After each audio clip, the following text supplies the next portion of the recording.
I've been thinking about David a lot recently. You know, the shepherd boy turned king, the man after God's own heart, the giant slayer, the psalm writer. We know many things about David, but I'm always surprised about how many people don't know how David died and just how petty he was.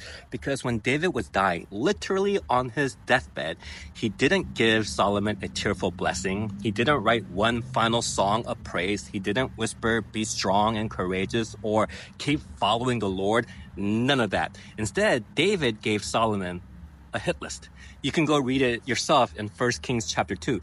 He tells Solomon, handle Joab. Don't let him die peacefully.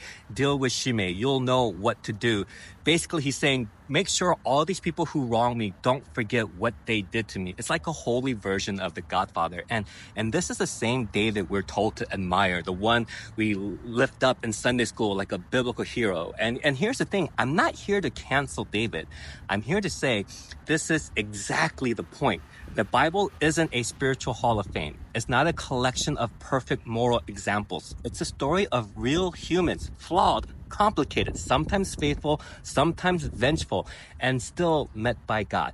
We treat these people like spiritual superheroes, but David wasn't perfect. Abraham wasn't perfect. Moses wasn't perfect. Peter wasn't perfect. Me, I'm definitely not perfect. And you don't have to be perfect either. So yes, David gave his son a hit list, and somehow God still worked through him, which is weird and which is uncomfortable. But honestly, it's also kind of hopeful, because if there's grace for that, there's grace for you too. So maybe stop trying to be perfect and start trying to be honest, because that's where God tends to show up anyway.